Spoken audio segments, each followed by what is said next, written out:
All right, so how strong are you trying to start right now? What do you mean, how strong am I trying to start right now? What are we starting with, dude? We are starting with the obvious craziness of this episode where we have villains being introduced.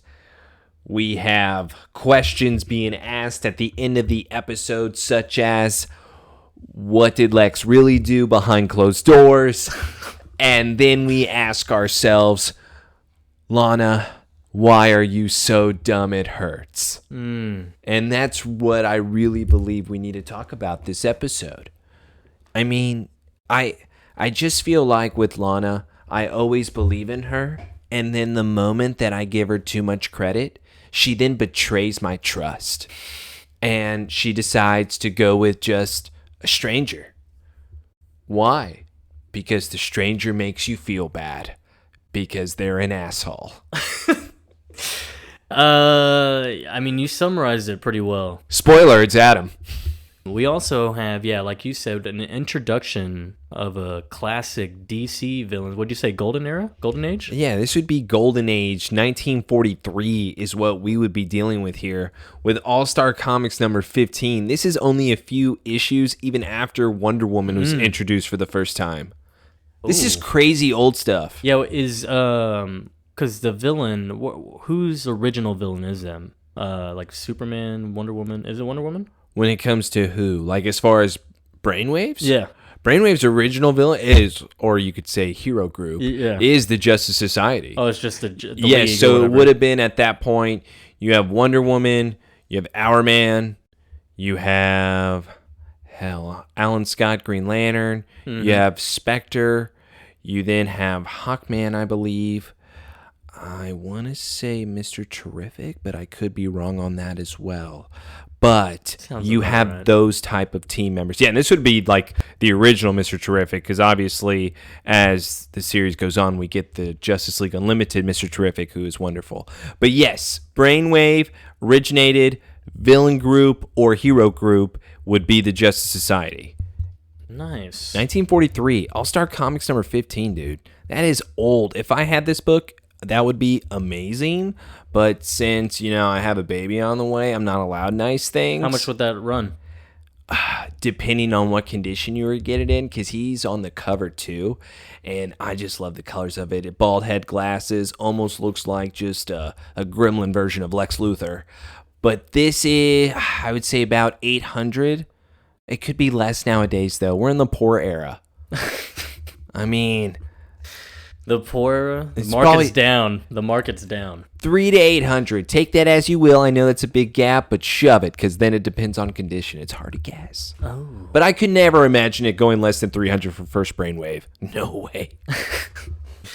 Yeah, and that cover is cool. I loved it when you showed me that. I show you a lot of things. Ooh. What else are you going to show me? Adam. No, give me some Molly. We get introduction into Molly Griggs. Yes. But yeah, played by Missy Peregrym. And if you truly know, classic movies, then you would know the movie Stick It. But Taylor didn't know this one, and I'm going to call you out on that, dude. I did not know Stick It, and they said it was the directors of Bring It On, or producers of Bring It On. Mm-hmm. Yeah, Bring It On is a masterpiece, the original, obviously. Hell, even the newer ones, whenever you have them crumping, you can maybe say that those are even solid. But as far as her starring in, was it Step In? Step Up? Step Up? She wasn't in that. No, that's what I mean. What's the movie called? Stick It. Stick It. Yeah, Sorry. see, I don't even know what it's called. That's how awful it must have been. I want you to ask Megan about this movie, because I feel like she's going to know. Her favorite movie was Never Back Down. Trust me. I know for a fact she was not a fan of this. I don't know, dude. It's gymnastics. It's a girl movie. You trying to say I don't know my wife? Yeah. Okay, that's fair. And by the way, what do you mean a girl movie? It's a girl movie for sure. It's for sure. Whoa. What does that mean? Dude. Let's touch on this. No, sensitive topic, dude. Sensitive topic. Other than that, guess who else we have? And we're going to have to try to spot them out. But we have Evangeline Lilly. as a schoolgirl extra in the back. You all point the her time. out every time. No. I'm saying like I didn't know that until just now, and so I'm gonna be on a little game. You want to play a little game to find her? I never find her. Dude, it's She looks so so hard. different at this point. Like, it's not even close. She just has long hair. Well, yeah, but even the face doesn't really look the same to me. You see her haircut in the Ant-Man 3 trailer? Because Oh, man. they really Talk about things we're not allowed to talk about right now. Nope. I thought we'd go big and all out on the third movie. I don't want to talk about this because then, okay. I just want to say, They botched my girl, bro. We can't have the audience pay too much attention to her. We need more of the audience to pay attention to Paul Rudd. Remember, he was on the Sexiest Man Alive magazine, so look at him. Maybe that's what they're doing, because otherwise, what the hell? Yeah, I saw two Paul Rudds on the screen. Two Ant-Man. I saw two Paul Rudds. If you go back, bro, I'm sorry. Evangeline, if you by chance ever hear this, She's listening now. Yeah, right. And if by chance you ever hear this, look, I'm sorry if it was your idea, but if it wasn't, I don't understand why they said make her look like Paul Rudd. If you watch that trailer again, it's like, whoa, who's the Wasp? Can't tell. Maybe they wanted to make them look like twins in order to confuse Kang. Maybe that's what was going on. No, they're trying to confuse the daughter. Dad? Which one are you? Or, dude, this is as bad as, Courtney Cox, the bangs in like Scream 3. Okay, you are really upset with these bangs in Scream 3. You will not let these bangs go. I love it. I just thought of it because it's as bad as that. But anyways. Going back to Adam. Yeah, let's go back to that guy. But yes, we're on episode 11 of season 3, Delete. And, we're approaching like halfway through this season, dude. It's kind of nice. It's really intense. Last episode, we had a guest with Matt giving us his lovely theories. I loved him being on. We needed a scientist for once to be able to go over these medical conditions. So Professor. Yes, I'm glad we were able to get him on. Busy schedule, of course. He's a scientist. But now we're on some Taylor drama where I never believed that going into Smallville, all the drama that I got with the ladies between Velma and Freddie, it just made me so upset because I'm like, I'm never going to get a fight. They're never going to break that line. It's always going to be that jealousy looks side to side. It's always just going to be those backhanded moments. But this episode, wow, they wanted to bring it. And guess what? I'm a fan. It was brought. And it was absolutely brought, dude. Yes. And yeah, Delete is our episode. We have a lot of cool stuff to talk about today, and it's gonna be hilarious. But it's not gonna be funny at all. This is once again the Somebody Save Me podcast. You know us all too well at this point. Follow us on everything you see possible, and let's comment on anything that you see possible. Just make sure it says 5 stars, but then always leave like a shitty comment. Always do that.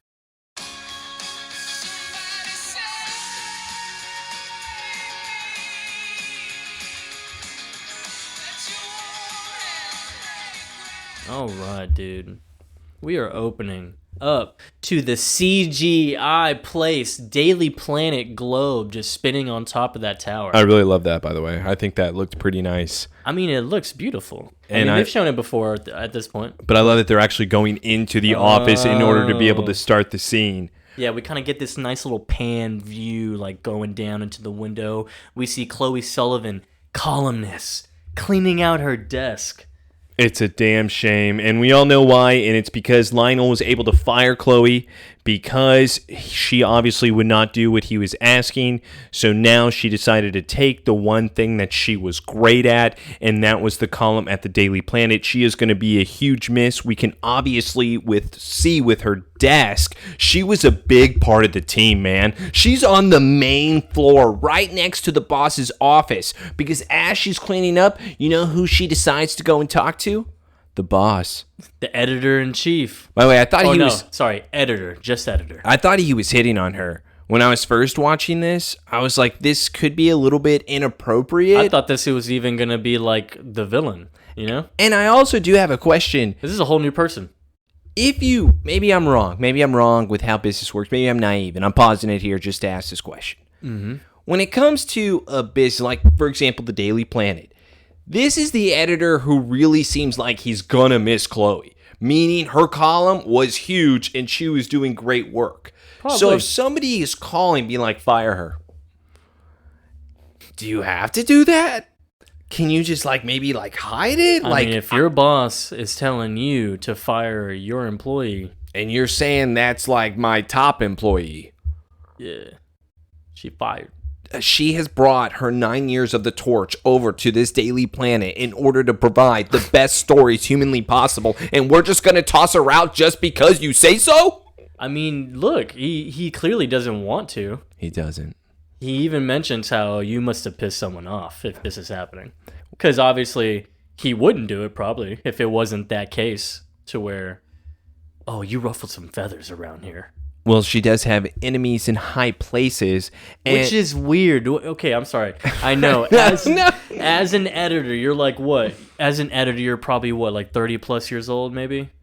Well, I would think that an editor, depending on if you're lead editor, wouldn't you be older? Wouldn't you be 40? When you have to go through the ranks like what Chloe is doing right now, maybe you don't have as high as a resume as her because she's going to be editor by 25. I'll go with that. That's fine. But it's you're not at all thinking you're 16 years old. Why do you have enemies in high places? Why not think that at all? Well, wait, if you're Max? Yeah. Because you've seen her column. You know how good she is. She always gets that story. Oh. And because you spoke about the wrong person. And also, they kind of do hint at that later when he does kind of read more into what she is trying to figure out. Because what we do have now is the assistant walking into Max's office saying, hey, Max, your wife is called. We just can't make it look like you're cheating on her. Okay, you good? I'm going to leave this door open. Chloe then says, hey, Max, all I want you to do is be able to read my story. This is what I was working on. Just publish it. Put it under a pseudonym. Yes, a pseudonym. And now they were trying to figure out, well, what name would you be wanting to put it under then, Chloe, if you don't want to put it under yourself? I got a cousin. She won't care. And her name, Lois Lane. And that is the first introduction of that name. Obviously, it's going to make Joseph get excited, even though I have no idea what he's getting excited for. I'm not impressed. Getting into the next scene, we have Lex walking into an IT lab, the Battlestar Earth, or John Travolta. The John Travolta. I don't think it's Battlestar Earth. I'm trying to remember the damn name. I think it's Battle Earth. Okay, that's even better. And yes, the Dread movie where it obviously failed. Why would that be hanging up inside of this lab? Because we're nerds, bro. It's like Dwight Schrute. Right? Until you walk in, and who do you see? The hottest nerd ever, dude. Well, hold on. Most beautiful and elegant. She has glasses. She's not that hot. That means she freaky, bro. Is that what that means? Oh, she don't even have glasses right now. They're on top of her head, right? Yeah, but she don't have them on, dude. She's already looking good. First presentation. Man, she doesn't even have top of her head. I got that wrong too. Yeah, you're making shit up. And she has it on later, okay? Lex comes in here down to the IT lab and is like, "Oh yeah, I was looking for the head IT person, guy actually." And she's like, "Well, you found her." He's a little surprised, but then she makes the comment, what, did you expect some nerd in a Star Wars shirt? And a huge boner? What the hell does that mean? What are you trying to insult guys that wear a Star Wars shirt? Molly, strike one. Strike one, honestly, because I like Star Wars. But yes, Lex is down here because his computer keeps crashing and he's trying to see exactly what is going on, and she says it's probably a virus. He says, thanks, IT person. Yeah, and he does say I would assume so. So it's like she then okay this so basically Lex said, shut up, just give me what I need. This is such a weird scene now because what she does is then turn around and starts going through discs that are on top of the desk. Yeah.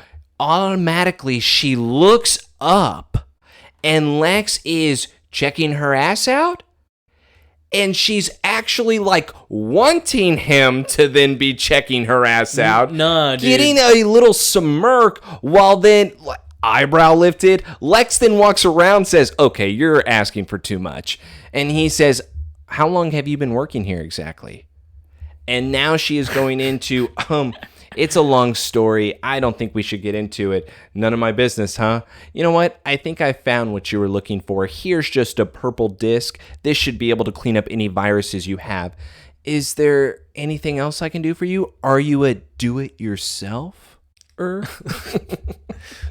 you like to do it yourself?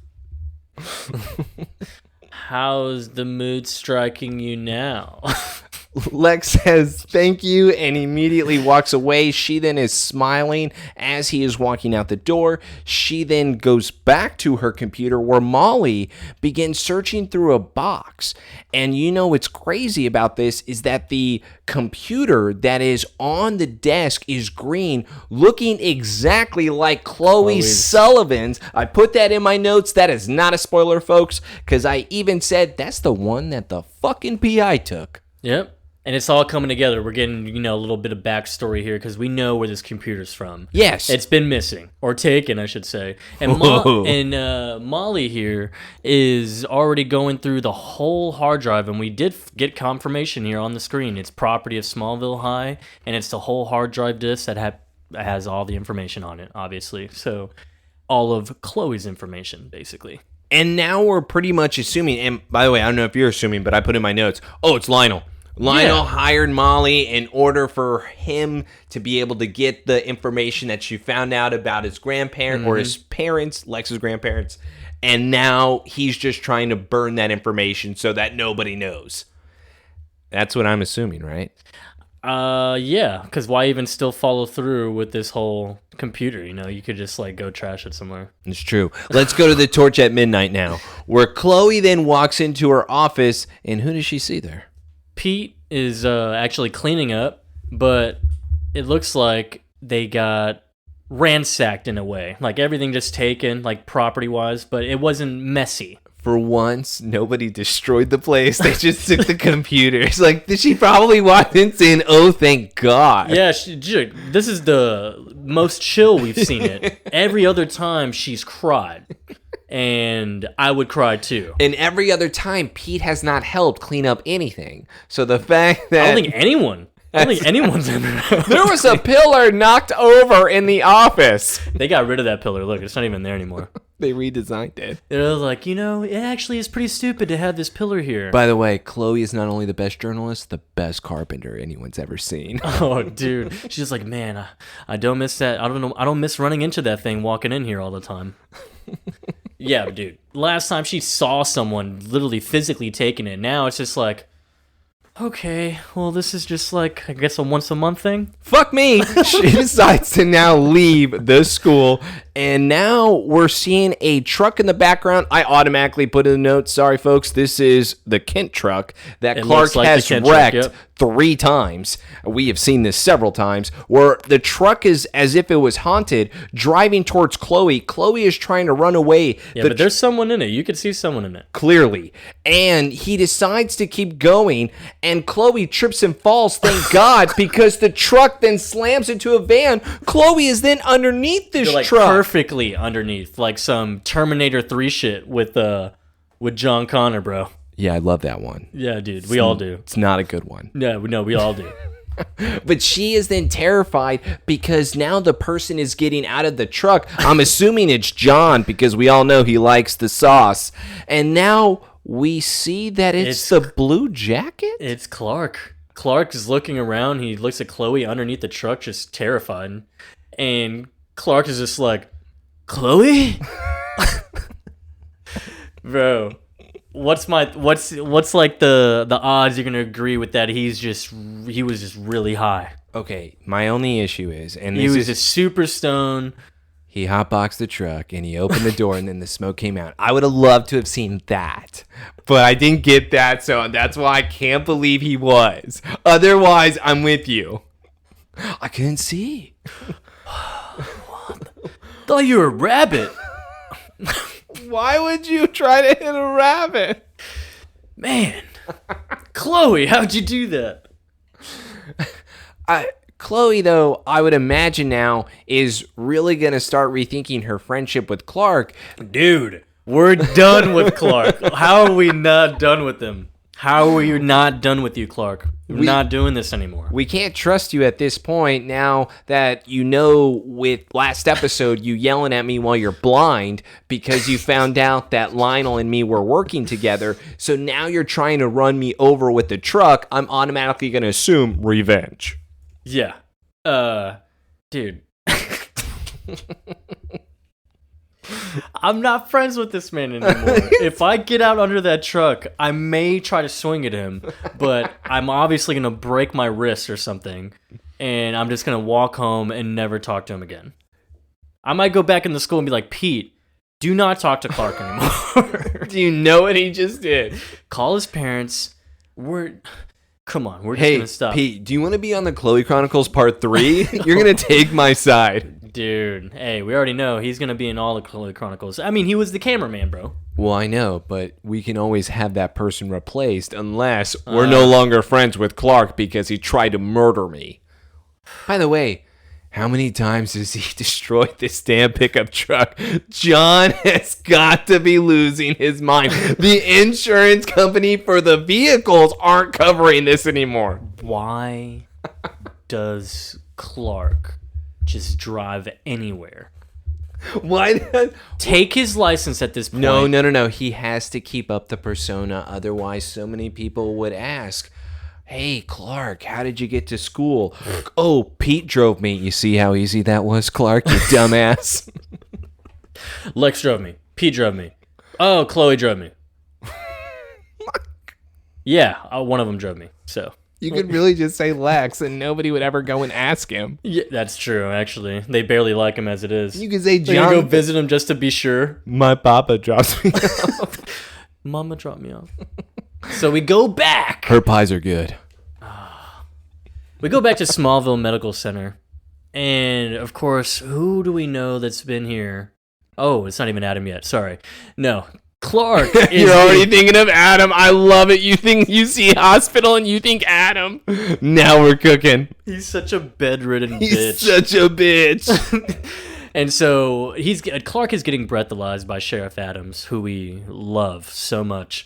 And, of course, stoned sober. Why'd she say stoned like that? Because she could smell it, and she obviously can't test for it. She can only theorize about it. So that is where she then walks over to Miss Sullivan and says, well, what exactly happened, Miss Sullivan? Are you Lionel, bro? You calling her Miss Sullivan just off the top? Yeah. You're creeping me out. Hold on. I can do that anytime, anywhere. I would happily call her Miss Sullivan. Miss Sullivan, my teacher. You got a ruler? Spank me. So... Chloe, wait. No. She would have a journal. Spank me with your journal. Yeah. Spank me with your keyboard. Yeah. Your wall of weird. The entire wall. Slap me with it. Please. All of it.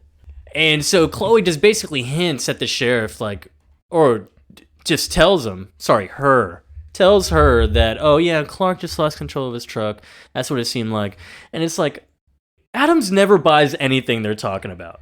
And Chloe, though, completely looks at Clark like she is a little bit terrified and says, do you know exactly what you were doing? And Clark says, no, of course not. And then decides to walk away because Sheriff wants to be able to talk to Miss Sullivan. Well, Chloe basically is kind of pushing the whole thing. Oh, yeah, is that all you need from Clark? Because basically I don't want to see him in this room anymore. Why would she, though? Yeah, she had the look the whole time of, oh, I shouldn't even be doing this for you, dick. And she gave him an out, too, by saying that, oh, Clark just lost control. So obviously she thinks that, in a way, Clark was of sound of mind.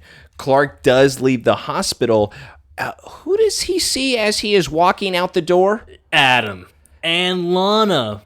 And they're walking together. They're coming in from the elevator, I think. Yeah, because they're going to, what, another hospital bed to hang out for the night and have some din-din? What, do they live at the hospital? What is wrong with Adam? She's visiting Chloe, dude. What? No, I thought they were going to Adam's room. No, they're visiting Chloe. We find out he has a room here, Joseph. Well, maybe they're going after, but What do they're you mean? like, I mean, look, next door. Look, she clearly is like, here, come. Oh, you're 204, I'm 203. This is Chloe? This floor is awesome. Yo, you staying the night? We're chilling. We got the TV up. I got some popcorn right here. We got it Lana's staying too. from the Talon. Lana hooked it up. Dude, fuck Adam, bro. That's what I mean. That's why I just really did think they were going to... I think he's universally hated at this point, but He is. for no reason really. He's just like there, but just being a douche kind of. And it's like, we all know, again, it's Ian Somerhalder from Vampire Diaries being, again, guest starring as Adam Knight. I don't even know his last name, but Lana is here to check on Chloe. She's like, oh, I heard about Chloe. Is she okay? How are you doing? And he's like, yeah, I'm good. And then, of course, they're like, and then Clark is meeting Adam for the first time, and Adam's like, heard a lot about you. He's like, oh, well, there's not a lot to hear about. Oh my God. And you're immediately getting the awkward looks now between Clark and Lana, where Lana is looking down, and if I'm Adam standing there, I'm going, what the hell is this? And he basically does do that. But it's like, dude, Clark, why do you say the things that you say sometimes? Like, why are we saying, oh, I didn't think there'd be much to say? There's a lot to say about you, Clark. I agree, but as the scene progresses, a second later, Joseph, I have a bigger problem. Okay. And that is where Clark says, oh, you guys met at physical therapy. And Lana says, yes, that's where we were spending the most time. Adam throws the shot. Yeah, I thought I would see you there. I guess you didn't show up, bitch. What the hell is wrong with this guy? What the hell is the matter with this guy? You son of a bitch. Dude. Yeah, he really did say that. He really did. He really did say that. And but here we go. We have, of course, Lana getting a text that someone can't handle their shift or their job at the Talon. And so it just continues to be this weird, awkward look between everyone. Why would anybody be hanging out? Hey, Joseph, I would have went to my room. Yeah, how do we not just cut this short here? Instead, it's once again Lana looking down as she goes, hey, that was somebody that texted from work. And then looks down again. It's like, why are we being awkward, Lana? Fuck Clark. We're done with this. Yeah, I don't know if you heard, but he just tried to kill your roommate. So we're done with Clark. Yeah. So we're there's done with no Clark. need for the awkwardness. If you like Adam, just start learning about Adam. Start getting to know Adam. That's all I'm asking of her. And I hope she does it this episode. I'm not going to give any spoilers out. Just know I'm pissed. Let's go to Luthor Corp. Oh, Luthor Corp. We haven't, I feel like we haven't been here in a little bit. Except, I mean, obviously, like... It's Battlestar Earth. Yeah, I mean, we're back on... Is it Battlestar Earth? Yeah. It was Battlestar Earth. So, get this, man. Yeah, we're right here. I just got to make sure real quick. Don't worry, you cut this all out. We got to make sure. Oh, yeah, we're good for sure. Battlefield Earth. Battlefield Earth. Okay, that's what it was. Battlefield Earth, the poster with John Travolta. We had another one. Did you see the other one in the back? We have another one there, too, on the other side. What are these movie posters? Dude, they're nerds in here, I guess. I'm glad we got the name right on that other one, because embarrassing, right? Lex here actually comes back in because he's looking for Molly, the IT girl. And he's asking this random dude, there's a whole team here now. And he's like, we don't know Molly. He's like, well, she gave me this last night. She was fucking around with this. And it's like, well, that might explain why those hard drives are wiped out.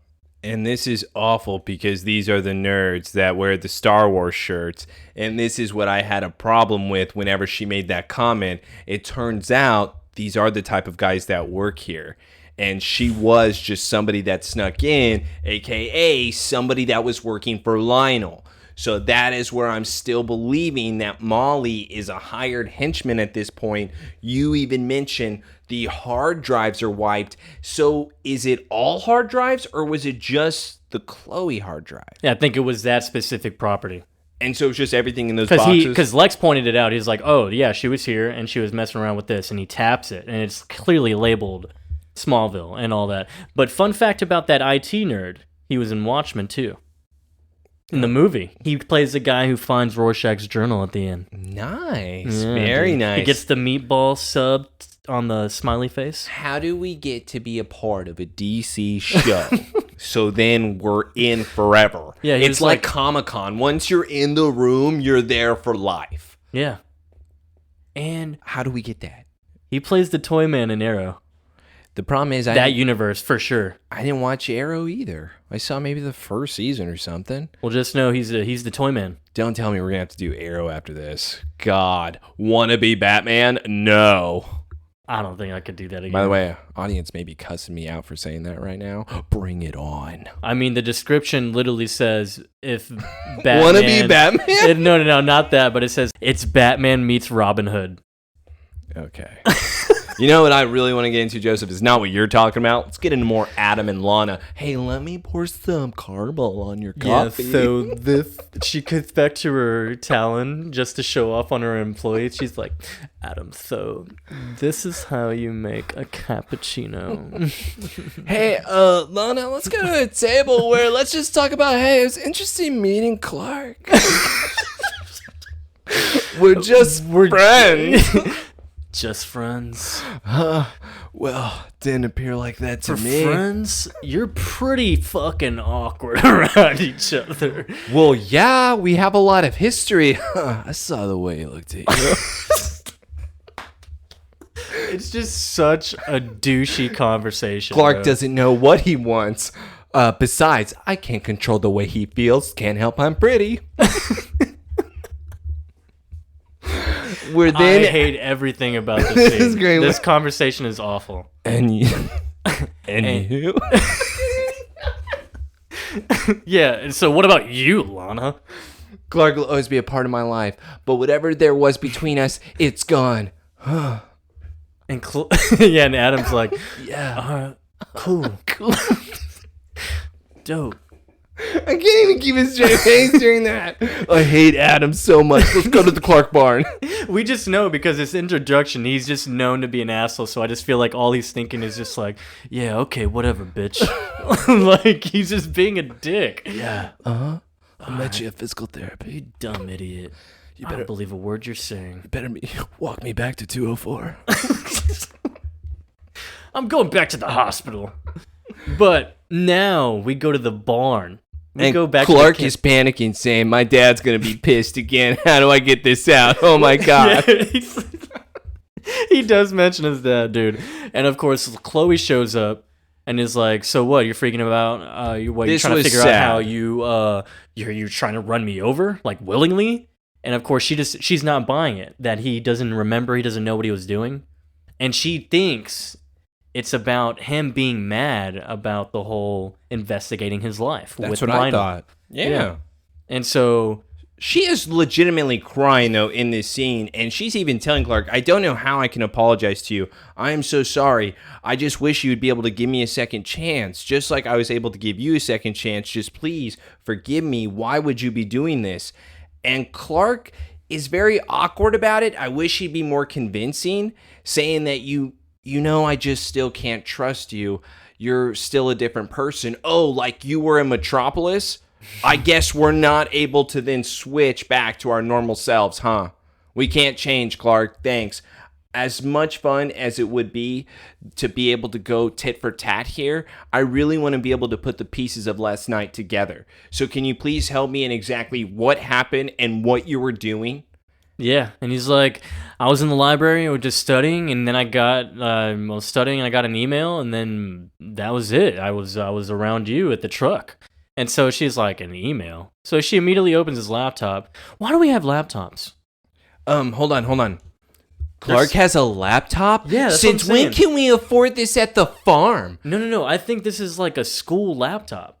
Hold on. Does he get one for being a part of the Torch? Maybe they took the computers, but not their laptops. I thought it was always only Chloe, but then again, you know what? Didn't Pete have one that one time? Maybe It was like the hospital thing. Maybe Pete bought them. We know Pete's rich now. We know he's rich, boy, so he probably... So he bought Clark a laptop. That's a damn good friend. He probably... he's done that before with No, Clark. screw Pete, stop. I know what you're doing here. I know what you're doing here, dude. He's the best friend that anybody could ask for, and you're trying to take that away from Clark Kent because Pete maybe bought his buddy a laptop? How dare you? I would buy you a laptop! No, you wouldn't. I wouldn't. And of course, Chloe's looking up the backup of the computer and seeing that, the computer recovered your paper, and she's just like, well, where's the email? You didn't even get past one paragraph, you idiot. Yeah, and Clark is like, oh, look at that. See? I didn't even finish my sentence. Like, mid-sentence, no joke. He was like mid-word. And then there was an email at the top of his list said Brainwave at, what was it? I don't know. It said Brainwave at something. The only thing I paid attention to was the Brainwave part, because that's where we do have the introduction of the character, which is what we were talking about at the beginning, All-Star Comics 15. Golden Age villain. There is a little bit of a change, though, obviously, because even with this email being sent, Clark even says, I didn't even remember opening that thing. So with the email being sent here, I actually... first thought, man, Clark, you're an idiot. You clicked on a virus. You click here.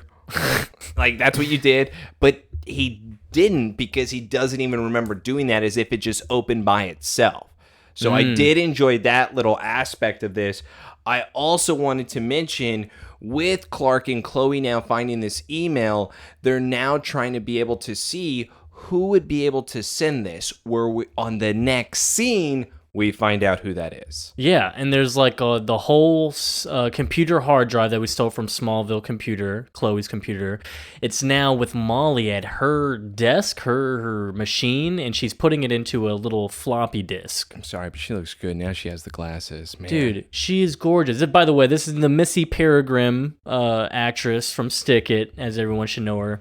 But she's too beautiful, bro. She is, summer dress, love it.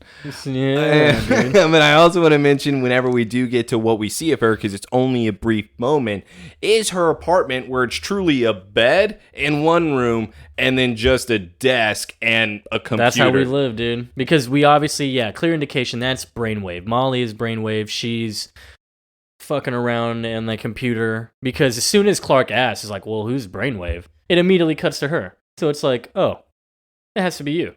And now I'm very curious, how exactly is she doing this? Is this a kryptonite power? Oh, dude, we got to talk about that, because...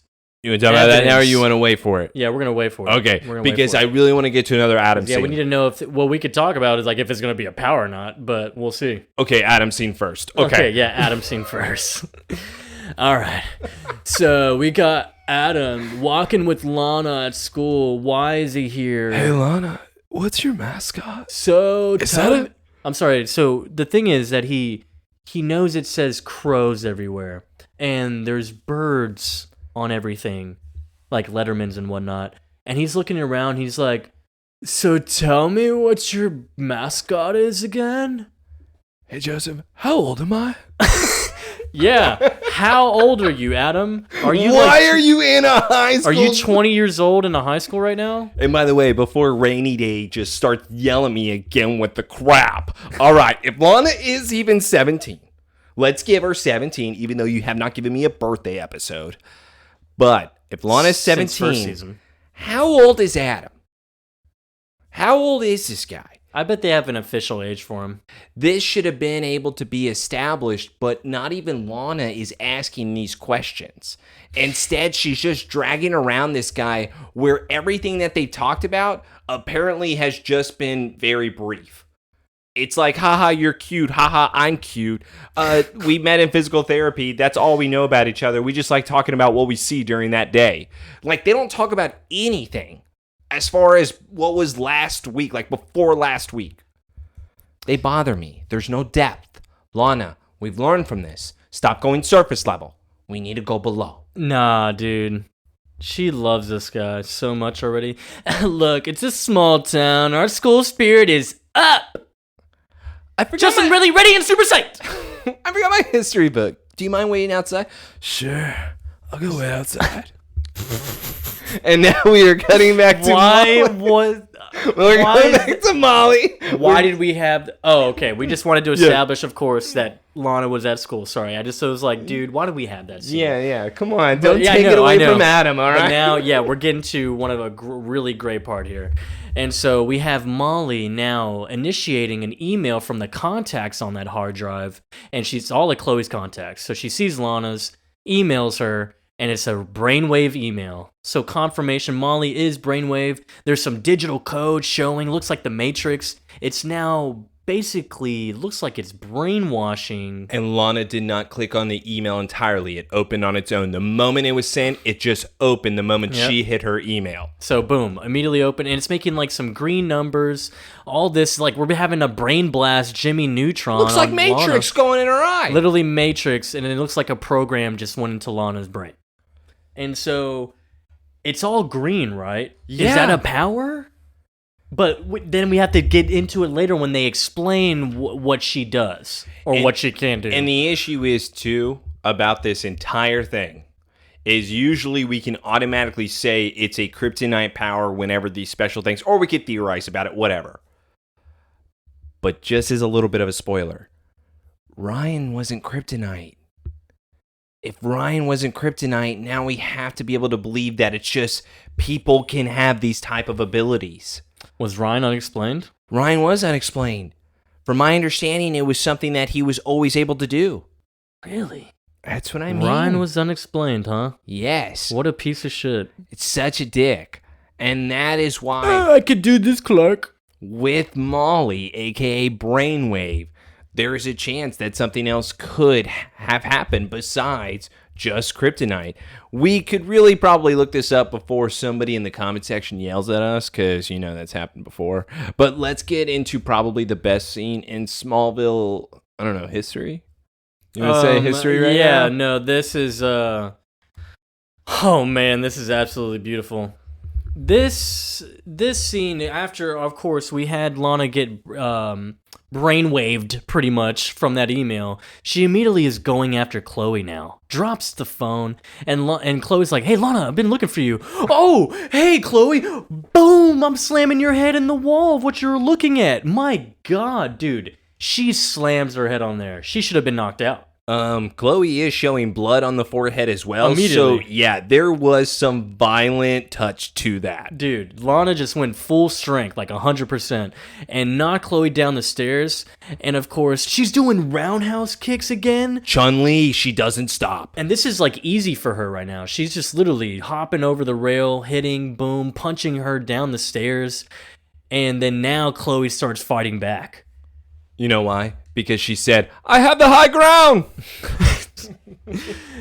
Dude, no. Chloe's like, okay, I'm not about to get beat up by little bitch Lana. That's what she said. Yeah, you may have had your Taekwondo lessons, Chun-Li, but wait till you see what being a journalist for 9 years is like, bitch. Boom! Dude. That's my girl.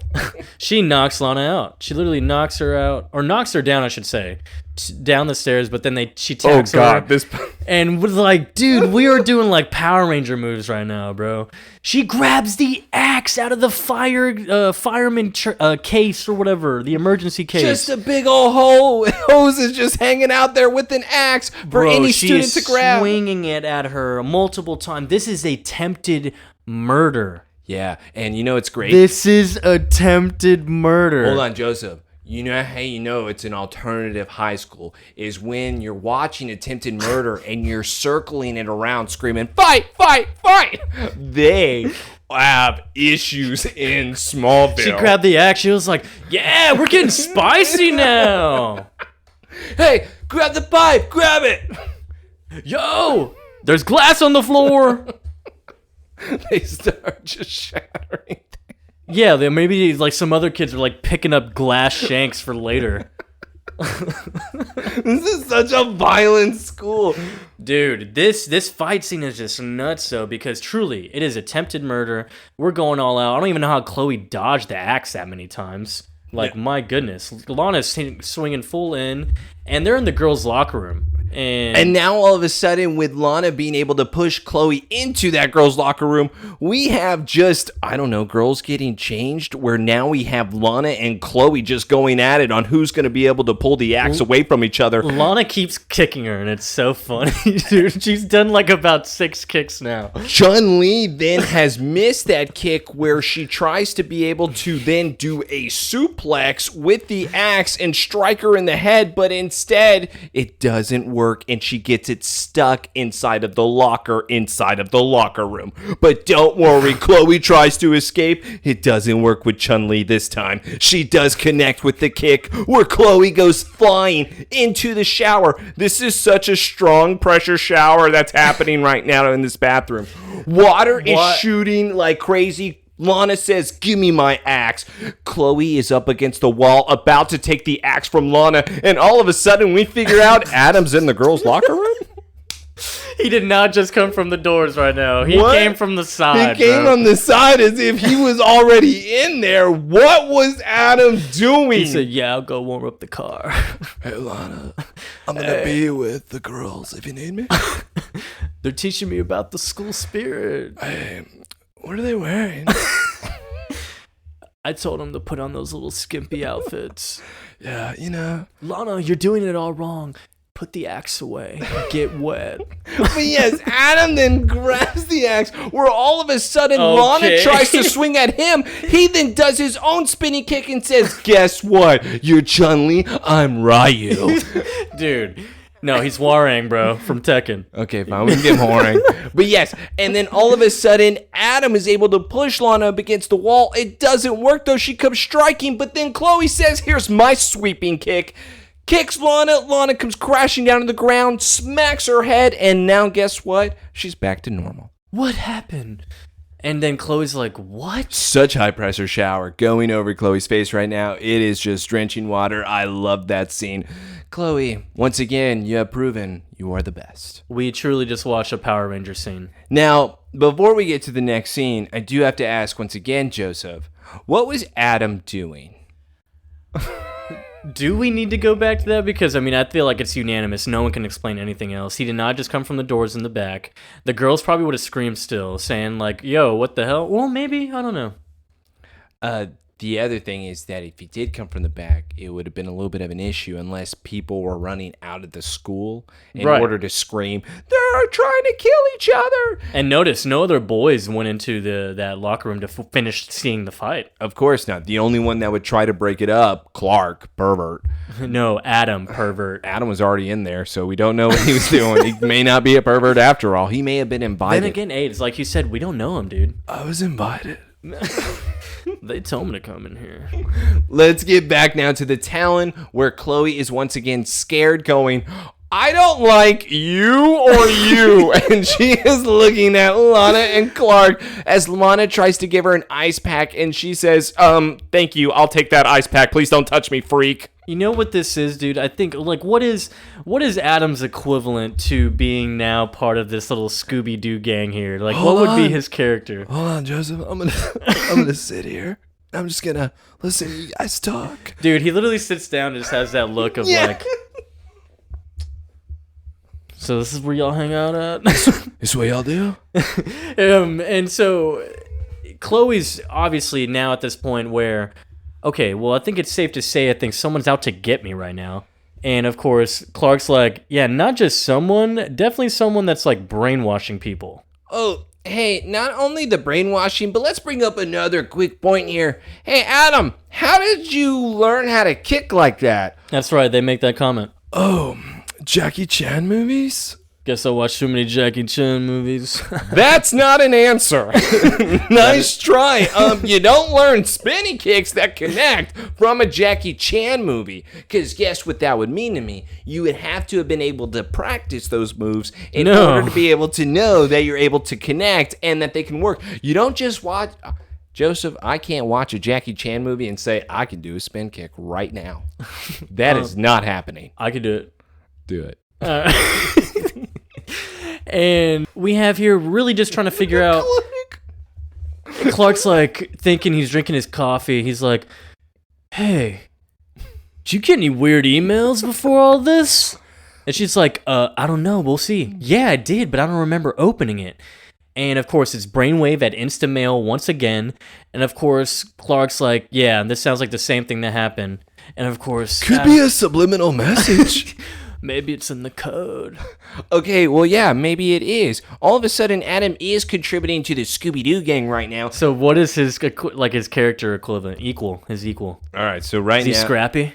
I was going to say Scrappy, but the problem is I don't like Adam, even though Scrappy-Doo is one of the most hated characters. Yeah. So we could probably give him Scrappy for the time being. But then again, Scrappy can actually do anything physically. This guy can. Are you kidding me? Scrappy-Doo is the one that comes up with all of the traps for the villain. And in fact, they have to pull Scrappy-Doo away from all the villains because Scrappy is about to get scrappy.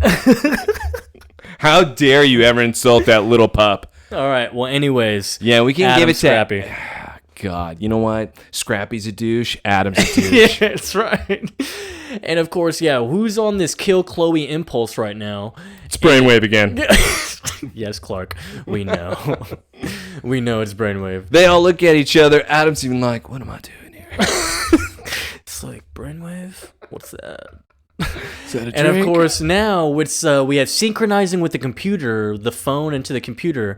And I'm just like, yeah, so every computer has an online IP address, so we should be able to track the message down to the computer that it was sent from. And you know how to do that. And Clark's like, you know how to do that? I may be high as shit, but there ain't no way. It's like, why don't they send a message to me for myself? It's like, Well, because Chloe even asked, why wouldn't they just send a message to me in order to just say, Chloe, kill yourself? Yeah. And then now would be able to listen to me. Oh, yeah, that's not how the brain works. yeah. So dude, what is So the brain works. It's not a hypnotic message. It could never override our survival instincts. I was in physical rehab for How months. do you know all this, Adam? I was in physical rehab for months. What else is there to do except read? Okay. All right. All right. All right, man. I'm so done with this guy. All right. That's what we're doing. That's what we're doing. Who is he, bro? Just like he sees things and reads things, and he's like, I can do that. That's how I learned this. Hacking? That's nothing.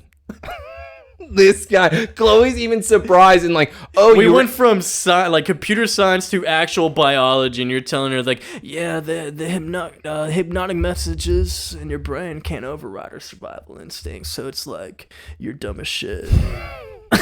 Oh, yeah. You know what I also did? I saved my parents from a burning building, but I don't like to brag about that. This guy is honestly the worst human being I have ever seen in the show. I thought Whitney was bad. At least Whitney's upfront about his piece of shitness. This guy, oh my No, god. dude, we have to remember him, dude. He's like a top 10 character, honestly. Like he's a top 10, bro.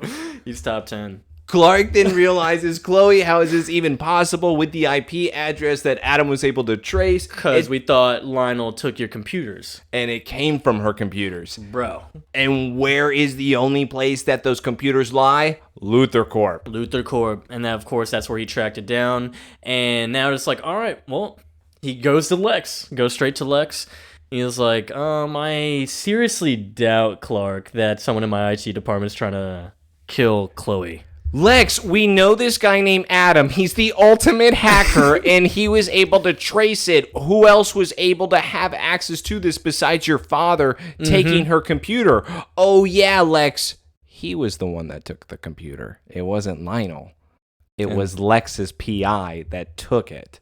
That is true. Yes, so let's all remember that as well as we are continuing to Clark still spilling his motive on Lex being able to figure out who this Molly person is. I just wanted to throw that little tidbit there. Yeah, and then, of course, at that point, because it seems like Clark is hiding something. And Lex, as we all know, has that 7-week amnesia that he doesn't remember.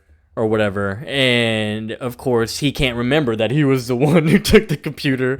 But also it's like, look, I don't know, there's not someone nefarious enough to, like, my dad's not gonna do that to kill some high school reporter. And it's like, but dude, you don't know your dad. Well, it's also even... You don't know what he did, but he can't say that, you know. I do actually enjoy that scene in a way because it's Clark then being able to spill to Lex, but also having to hold back to Lex. Where now it's such a conflicting moment for him because he's wanting to tell him you were pretty much fried in the brain thanks to your dad. And that's why you're not able to remember. But because you're normal, I want to be able to kind of leave that bad out of you. The problem is, in order for Clark to be able to explain how shitty Lionel is, he has to be able to reveal some moments. And Clark is truly conflicted. I just love that Clark, even in the end of that conversation, says, who else would it be than dumbass? You want to keep sticking up for Lionel and Papa. I get it. Then you have to be able to give me another name that would make sense. Yeah. And Lex, like you said, doesn't remember it was him, so he's not going to think, oh, it was me. Yeah, it's like, so yeah, why would my dad do that? Why would anybody at Luthor Corp care about Chloe Sullivan? Because he doesn't remember what he found out, so he's like, yeah, why would he do that? And 9 years of the torch, he also seems to have misplaced in his brain because he would obviously know Chloe's the hottest commodity that anybody could have. Okay. Did you not see Max Taylor at the beginning of this? He's begging for her to stay. Now this is cool right here. Yes, I did like yes. this because I didn't expect this. So we go back to Molly's place. She's on a computer. Someone comes out of the personal elevator she has directly to her room. And dude, now we have who came out of the elevator is Dr. Lawrence Garner, who Dr. Garner was the one we first met with Ryan. See? That's what I mean, is that it's still the same, and even though it was a little bit of a spoiler, it's the natural stuff. Yeah. Like, so that's a clear that's a good connection there, because that could be a clear indication. He finds these naturally gifted people. But Joseph, I'm going to go against my point there. I'm arguing. Why is it green? Yeah. Well, Ryan didn't have a green indication either, but no. He didn't. She did. Yeah, she did. That's what I'm confused with. Well, then again, maybe they're just trying to do a Matrix thing. I don't know. Like code, like number thing. Okay, that's fair. Maybe, you know? Yeah, I love Matrix. And so, yeah, Dr. Garner here, they clearly have an established relationship, like, that, of course, they're discussing they need to, or he needs to destroy the story. Because what we find out in this scene is that Miss Sullivan was able to write a story that makes Dr. Gardner look like the biggest sociopath. Exposes him and Somerhalder. Somerhalder, as we remember, is illegal experiments on Ryan, probably more people. But obviously... And Chloe also interviewed Molly. Is what we find out, that they sat down, and that's why Molly is now after Chloe, because essentially... Gardner and Molly have some type of weird love connection together where I don't know what type of it reminds me of like it is. Slade and Tara. Oh, I love you for saying that. That's exactly what this is. Yeah, it's like a Slade and Tara, bro. Where you really think that from her perspective, it seems like a father and daughter, but from his perspective, it seems like just a girl being used. It's kind of how I look, because the girls looking at it differently, but yet it seems weird for the audience. It's just not the weird pervertedness that Tara was doing with Slade. Well, no, she was trying to get Slade, so that was her just, again, misunderstanding the emotions. Yeah, but this one, so... Come on, Gardner's man. 13-year-olds, come on. And so, yeah, Dr. Garner's established relationship with Molly, he was the teacher and whatnot, oh god. And she walks out, and of course, he's like, look, what you do is going to help us, but not only you, but other patients like you, and maybe we honor the ones that weren't so lucky. I'm not asking you to kill her, but kill her. Do this for me, however which way you can. But I'm not asking you to do this. Yeah, don't blame me. No take-backs. You know what? I'm tired of the villains. Can we get back to Adam? We go back to room 204, which we made up for Adam, but no, it's real. It's 204. And so we go in, and Lana's checking him out, and he's checking out himself. He's packing up his bags, kind of aggressively. I'm all better. Yeah, it's like, you're leaving? He's like, parole, good behavior. So I guess I'm leaving. It's like, why were you here? Why were you living here? I thought you said you got dehydrated. What is going on? Yeah, dehydrated, turn into a room, turn into a I'm off for good behavior. Was that a joke? I don't know if it was a joke because I don't know anything about Adam. We all don't. Lana even says, "Oh, so you're heading back to Metropolis? Staying in Smallville." Great. Wow, like you think you like why would you want to stay in Smallville? That hurt. Oh, that hurt. No, I didn't mean it that way. I mean, after what I did at school, I just wouldn't believe that you would ever want to. Why is Lana not arrested?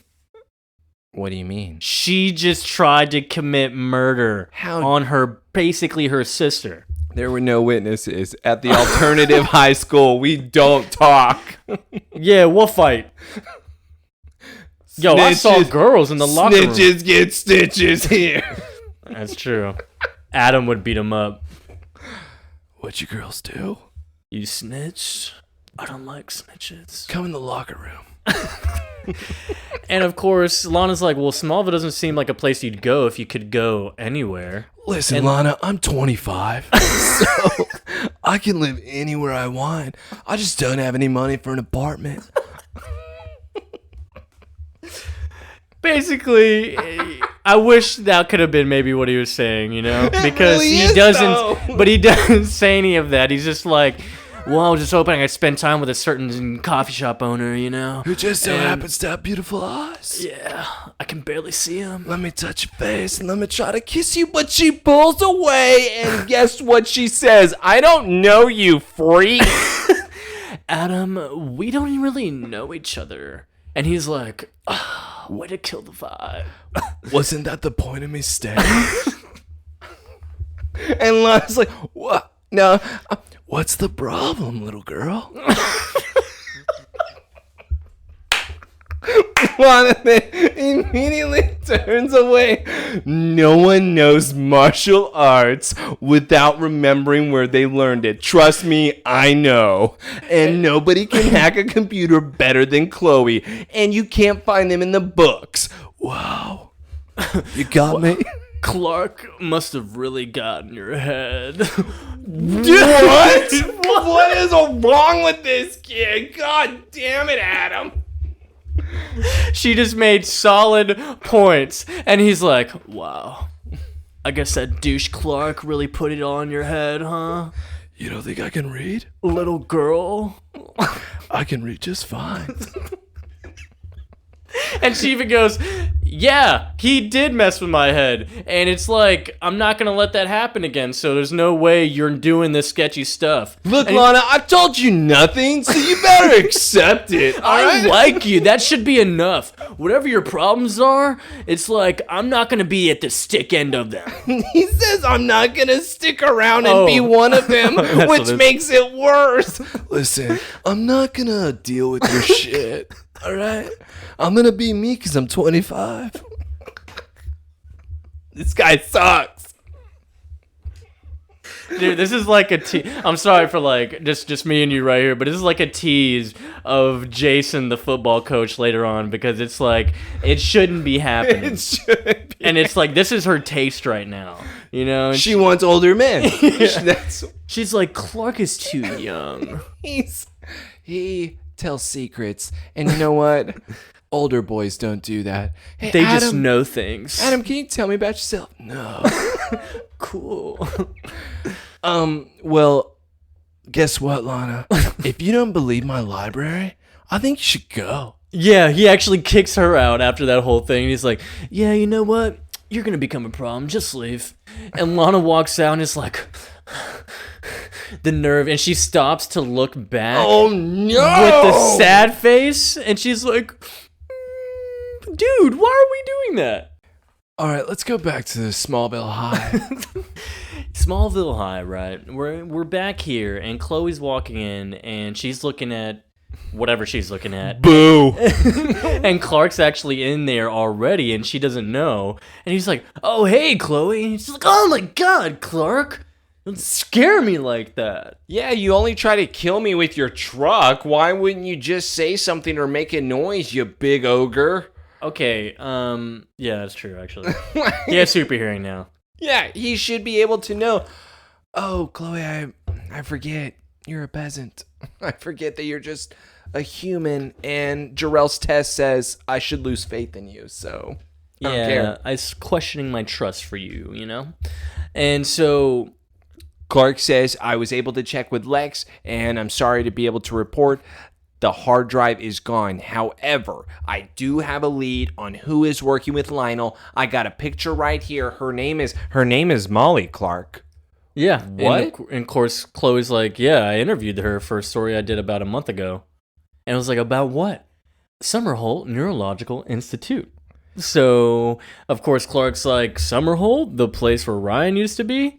And it's like, yep, to study his VSP, and that's why I started looking into it, because apparently he was never the only patient held against their will by Dr. Garner. And so, of course, Molly was recruited at age 15, MIT, and then she was just like a whiz kid until she went homicidal on someone. I don't know what that means. Like maybe try to kill them with a knife or something? Actually, I would just really have thought of this is that it was just she was a genius. Pressure became too much. She snapped one day, and she probably tried to kill her friend or somebody or snapped on an aide or whatever. But that's what I figured that they were implying by that. I can get on that. But I do want to also say that would actually also prove not only with the scene for Gardner that we've already had, but also Lionel's not the villain. Like, at all.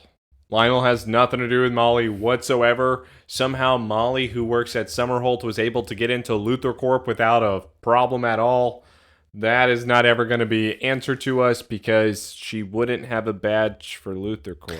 Yeah, because, how would they know about that hard drive? Yes. How would they know anything about that, actually, if you're working at Somerhalder? Well, then again, what if Lionel is behind it? Or maybe Dr. Gardner probably has another patient that's able to, do something with the mind and be able to read people's thoughts. Maybe he has his own Professor Xavier that he has stored inside of a cellar, like this was X2. And he was, what's the child's name? Come on, you better know. Jason? Jason. Yes. Where Jason was able to torture his own parents. So now Jason has returned into the DC universe. God, in the form of Brainchild with Molly. Jason Stryker. The other Brainwave. Ooh, see? We're getting somewhere here. But yes, let's go back to now Chloe's story. And they both know, of course, that Somerhalder isn't just a psych ward. It's like for people with special abilities. Like, well, so why would she try to kill you? Is because, I don't know, she told me that Dr. Garner gave her a new life, and, wait, just shut him down in a second. Well, no, it was actually what she said is that Chloe, this is my understanding of it, because it's not actually flat out said, but it's Chloe revealing the story to Molly of what she was writing. Chloe was doing the research over Somerhalder in order to dig up dirt, in order to get the shit to be able to write the column shitting on Somerhalder, making them seem like they are a villain, a bad place for people to be able to be held. So now it was her interviewing Molly in order to get a patient's perspective so that then she could put an interview on the record. But it turns out it backfired. Molly's like, how dare you talk about my Gardner like this? Mm-hmm. I love this man because he is like my Slade. I am his Terra. Yeah. So yes. Yeah, okay. Nice. Yeah, so that's how that goes, and I can definitely get behind that. We go actually to Max Taylor. Clark says, who else knows about this story? Yep, that's right. Chloe she only told one him. person because this is the story that was mentioned at the very beginning to just put under the cousin's name, Lois Lane. And Max Taylor, we're at his office now, and of course, he's just on the phone, and that assistant of his we saw earlier comes in, sharpens a pencil for him, and ends up just hovering over him. And Can of course, I help you, Maureen? Yeah, and he's like, hey, like, what's up? Can I help you? And she immediately goes full ballistic with the pencil, John Wick right now. She literally shoved the pencil all the way in his ear to basically his brain, obviously, and then Chloe is screaming, Max, can you hear me? And of course, the assistant screams, the one who just stabbed him, obviously to fake what just happened. Okay, so Since we're on a commercial break, thank God, because now I can ask you this. Once again, even though I do enjoy this episode, I have a problem, and that is with Molly's powers. Because now I have to have the explanation, when does it start, how much time, when does it end? Is it you keep going until the job is done? Where somehow then if you're able to smack your head, that's when you're able to snap out of it? But or is there a time limit on which you're able to, like, under her spell? I'm assuming it's when the job is done, all of a sudden you're snapped out of it. Your job was to kill Max. Once you killed Max, that's done. I just was hoping there'd be more explanation besides, once they see my email, it's over. Yeah, Maureen got the email, dude. Brainwaves altered. Brainwashed. And that's it. So Max Taylor's gone. Chloe's just not having any luck recently, bro. No, Chloe, for some reason, you know what? I get that we said that Chloe was awful in season 2. Sure. I understand that she may have been the villain of the year. But let's not try to then bury her in season 3 where anybody that likes Chloe or believes in Chloe, kill them. Shock their brain. Get rid of them. Dude, Chloe's here to stick around, bro. Well, I know she is. 9 years at the torch never ends. Oh my god. And now we're at the Luther mansion where, of course, Clark has taken Chloe here, thanking Lex for letting her stay, because this is the last place they'll look for her, which is true, actually. And so Lex is, like, happy to do it, and of course, she's just saying, sorry about your friend at the Daily Planet, Max. And, but, you know, you must have really pissed Garner off. You must have had Gardner over a barrel if he was willing to come after you this way. Why don't you tell me a little bit about this, Chloe? Well, I just seem to have that habit lately of people wanting to murder me. It's been a great little habit lately. Yeah, and of course, they discuss the whole thing is, like, hypnotic suggestion on Molly, that Dr. Garner is obviously manipulating Molly to do all these things, to be an assassin. And of course, Lex is questioning it. He's very much questioning it. And he doesn't buy into it, which is also, is this Lex trying to protect himself? Is this Lex trying to defend what? Or is it because he fired her father? All of a sudden, that's some type of awkward moment he's having with her because he doesn't remember any type of relationship they built. And also, is that what this is? I don't know. It's weird. It's just like really, I don't know. He's really just not trying to steer in the wrong direction of like just butting into, I guess, into everyone's business. I don't know. Like, because he's the one that knows Dr. Garner. He knows about Ryan's experiments. And he only forgot the memory with 7 weeks. So the fact that we've already had Lex experience somebody go to Somerhalder, and where Lex questioned himself, asking Clark, how does he know these things? Yeah. I felt like that Ryan was actually reading my mind. So Lex now saying this to Chloe, why would you ever think this? This is crazy talk. It's not crazy talk. No, it's not. Obviously, we just pick and choose what Lex forgets, though, right? Then again, it could kind of explain what happens at the end, and we'll get to that too. Okay, fine. If you got something for me, I love it. Because guess what, Joseph? If I'm Clark, I'm just going to say right now, I'm going to go talk to Gardner. No, Clark, you can't. It could be too dangerous. Don't worry. I'm a high school student. Yeah, I'm not the one he's looking for. But he knows you, bro. What do you mean? He doesn't know me. I wasn't there before. I never barged into his office. Did I break someone out of there? Yeah. No. You don't know me. He broke Ryan out, and what happened to Ryan that episode? Huh? He died. He lived a happy life. Look, all I'm saying is right now, to be honest, now that Dr. Garner's back and we're talking about this, Ryan would be alive if he was still with Dr. Garner, probably. I don't know about that. I think he could have reduced that cancer thing. After seeing him rub Molly's cheek, do you want to see him rub Ryan's cheek? That doesn't seem like that'd be a fun time to me. Dude, are you serious? What? It's his Wanda and Peter. Is Pietro? Yeah. No, because No, Pietro would be too young. No, Dude, Molly's- you have one who's fucking your brain with the Brainwave code program who's naturally gifted, and then you have the naturally gifted guy who can read minds? that doesn't sound like... Unstoppable team, That bro. doesn't sound like... I don't want I don't want this team. I'm out of this They're team. the mind readers, dude. Yeah, okay. You know what? The mind readers... The mind washers. Ryan had a shot to be something, and Ryan blew it. No, Clark blew it. Listen, Dr. Gardner was trying to be the Tiger Woods dad. maybe if Ryan would stay out of people's heads and not tell everybody what he can do, and maybe butt out for once in his life, he'd probably be here. No, Clark's fault. Just like Cyrus. Well, yeah, I'm going to go see Dr. Gardner, though. I'm going to see you guys later. Clark's gone. Lex then goes, he's not going to show me up. Hey, Chloe, I got my own research going on, too. I'm going to go talk to my guys. You just make yourself at home and you do nothing. Yeah. We're going to go take care of this.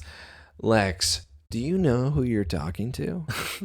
I just I don't think Chloe is capable of sitting still. I right hooked Alana in the face. Oh, okay. All right? Yeah. Do you not Yeah, she's think I probably know like, how to handle myself? So you taught her those moves, Lex? You taught her those moves. My dad taught me better. Well, I owned her, so do you want to throw down? Yeah, so I know I can beat your ass unless you were holding back. I heard the island left you being a bitch. And so we leave the mansion, and Chloe's quite worried. But we're at Somerhalder now, where Clark went to. And this reaction is so great, man. Because like I said, I'm like, dude, he knows you, Clark. This is not really a good plan. This is going to go down on one of the plans. He makes it 10 feet. He gets inside, and of course, Clark Kent, you here to abduct another one of my patients? I think you'll find security's pretty good now that since last time. He's like, yeah, what are you doing with Molly? Molly Griggs? I never said her last name. Molly? Molly Griggs? She left us months ago. Yeah, I could have been talking about so many Mollys. Is there only one Molly there? By the way, that would have been awesome. Who's Molly? Who? Man, get out of here. I hate you. But yeah, of course, Clark is immediately accusing him. He's like, well, she's sending hypnotic messages.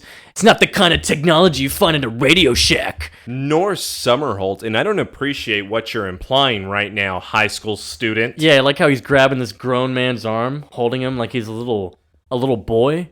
You better tell me. And she's going after Chloe just as she was about to write an article that was going to bury your ass. That's quite a coinkydink, don't we think? Mr. Kent, this is a serious research institute. If you saw Ryan last time, you only know I do a little bit of torturing, not a lot of torturing. Yeah, just like a little bit younger and slightly more aggressive. Oh, But if they're a girl and hot, then you're breaking the rules. So, new rules are in play. Then I get her an apartment with an elevator. That's right. She's my top assassin. But seriously, He tried to do the red room. Yeah, I know. I would have probably done that too. You Is see, it Molly? Is it the blue room for DC? Yeah, let's do it. Because we see a lot of blue in that name, Somerhalder. And even the setting, like as far as the coloring that they always have for the camera, is always blue. The blue room is probably Lionel's office. Dr. Garner's blue room. No, Lionel's office. Much bluer. That's true. But Dr. Gardner does look at Clark and says, that's a nice high school imagination you have. I don't think the police will think so. Look how small this guy is compared to Clark, dude. Cornell, can you show our friend out the door, please? And then Clark decides to give one last look as now Dr. Gardner walks away, starts dialing on his phone. Clark then says, guess what? Do you remember last episode? I now have a hearing ability. Look, man, if I'm Dr. Gardner, why even do this? Why make it? You were on your way out, were you not? You had your briefcase with you. Why turn around, look at him one last time, and be like, I'm going to make a call? Like, it's so sketchy. No, Joseph. Why would, when he calls, there would be a person at the front desk that answers versus Brainwave having her own cell phone or her own home phone or just something that she could be able to pick up herself instead of him just saying, yeah, receptionist, I need apartment 941 because that's where Molly Griggs is staying at. And Clark is like, got him, loser. Yeah.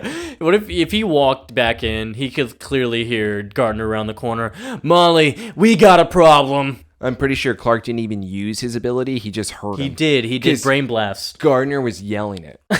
That's why. Apartment 927. Did you not hear me? 927. Molly. M-O-L-L. And now we go back to the Talon. And Lana's here doing her job for once. Hey, Lana, it was the library. Adam comes in.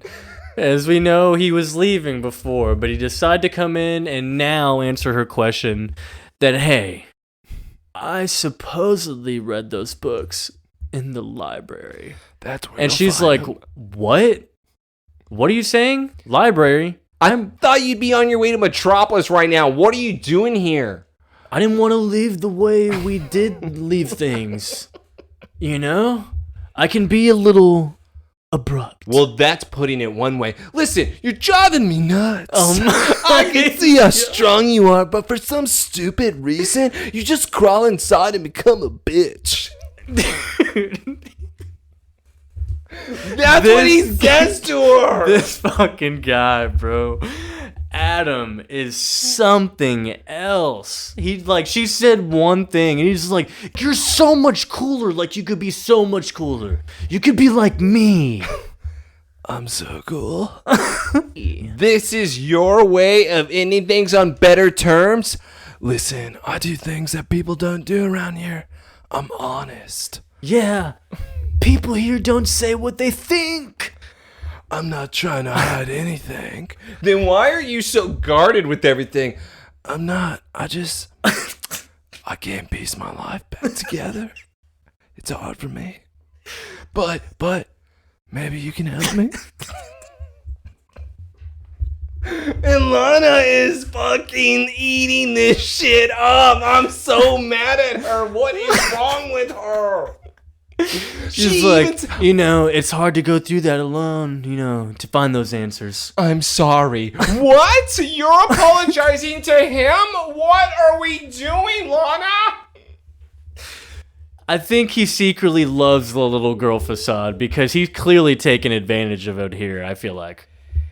Everything was just lost, but Smallville just seemed less terrifying, Than going to Metropolis on my own. Oh, yeah? Just crazy ninja girls and all? No, Lana, you say get the hell out of here. Why are you what? No! They're laughing together now. Lana's pathetic. Lana is the worst in this episode. The fact that this guy can truly just walk up and say, you're the worst, and her say, oh my God, stop. This is making me sick. And now Adam says, I guess I was just moving a little too fast for you. But don't worry, high school girl. I'll go slower. And dude, she's like, bout it. she's like, thanks. All right, well, I'm gonna miss my bus. And she's sitting there thinking, and you're as the audience going, she's not gonna do it. She's gonna do it though. Hey, Lana, I really hope you find a way to trust people again. Also, I'm sorry that Clark did that because he's a piece of shit. Lana then looking at this man, because you're a really amazing person. It'd be a shame if someone couldn't get close enough to see that. Let me give you a smile. See you later, alligator. and she's looking back. Adam, wait, no! We don't wait. Dude, she is fumbling so hard right now. Were He's you like, serious about staying? and he's like, I got her. Sucker.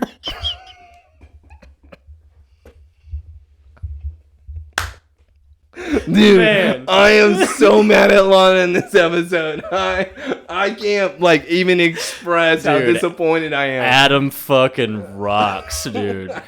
Adam, you've made Adam cool now. You've made him cool, dude. He is the worst human being alive. We are going to the next scene. Man, we go back to Molly's place, Hey, which Joseph, looks... Is hold this on, the same place? Before you keep going, you're gonna have to explain this entire scene to me because I have questions. Yeah, Lots so of them. Molly comes in, she's preparing like coffee and tea, whatever, and it's like she's catering to Lex, who's just sitting in her couch area, and she's just crouched down by his lap, and he's touching her face as they're talking to each other, and he's talking about, damn, what did Gardner do to you? I heard you're doing a lot of psychopathic shit. Such a pretty face. What? Lex, what are we even doing in here? Clark walks in. Lex, what the hell? Also, why is Clark just walking in? Well, hold on. He remembered the place where she was staying. Our apartment number. Obviously, he was able to then go over and say, hey, I know Molly. Is she up there with company already? Cool. I'll see you later. All right. I know the apartment number 921, right? 927? Cool. And then he goes up there. Obviously, he knows how to take that private elevator. Where, I'm not going to lie, if I'm Clark, I'm all about the confusion. I'm not going to forget that moment. I'm still about, what I'm trying to do, but it's like, why was that so comfortable? Like, why was it look like it's been established? And like I said, Lex is the one that knows Garner. So, I do have a theory then for you in this scene. And that is with what the hell Lex is doing, where I kind of believe that Lex found, I guess, Molly attractive enough where he's going to then find a way to be able to protect her. What he doesn't need right now is for Clark to be able to come in and start making a scene. So as this scene continues on, I have a theory. So what Clark does is then he walks over to her computer. He's like, so this is what you're using in order to be able to brainwave everybody. Yeah. And looks like Lex actually already got the disc. He's like, oh, you're looking for this, Clark? And Molly is even surprised, saying, how exactly were you able to get that? And, oh, it wasn't Gardner. You're the one who developed the program, huh? Mm-hmm. You are the true psychopath, Molly. And yet we were putting the blame on Gardner because it was, and we all have established that Gardner was controlling Molly.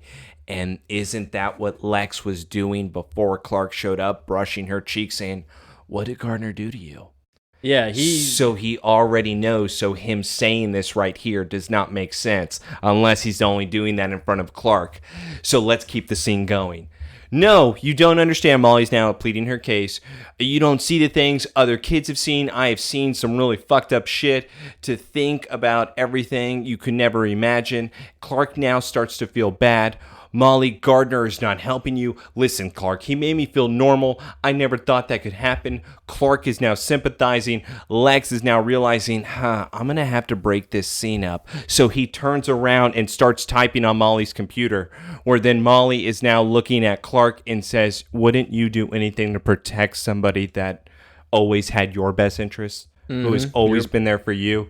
And then Lex decides to turn around. Clark, do you recognize this email address? Looks like she just sent an email to somebody.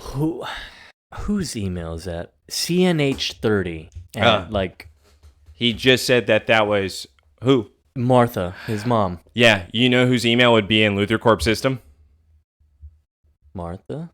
Yeah, you know who probably knows Martha's email because he's ordered produce from them before?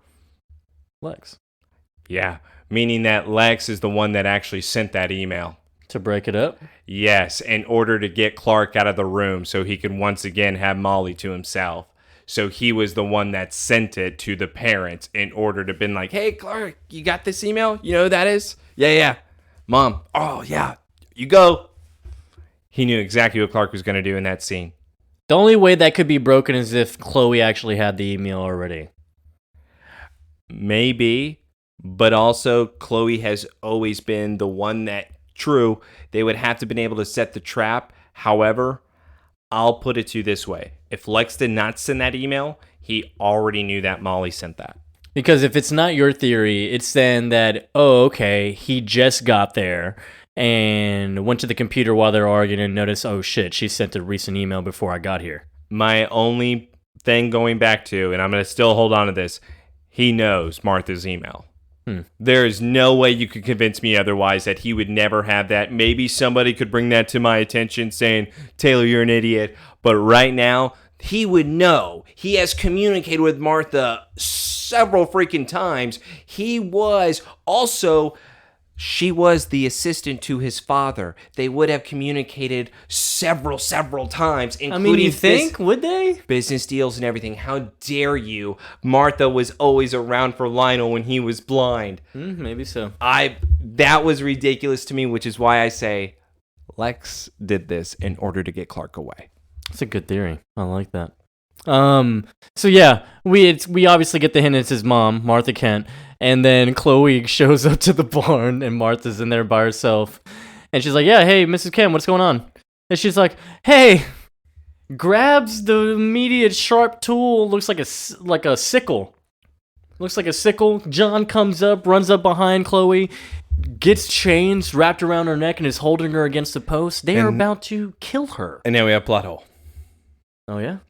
What do you think I'm going to ask here, Joseph? Plot hole of, because Chloe left the mansion? Nope.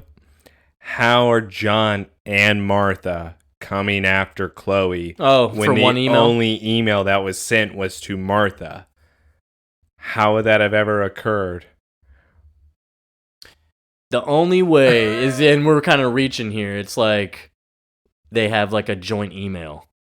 But even then, what, they clicked on and looked at the exact same time? That would be the only other possibility for them both to be brainwaved at the same time. Because the email itself, dude, it said CNH30. Yeah. Like, what the hell is CNH?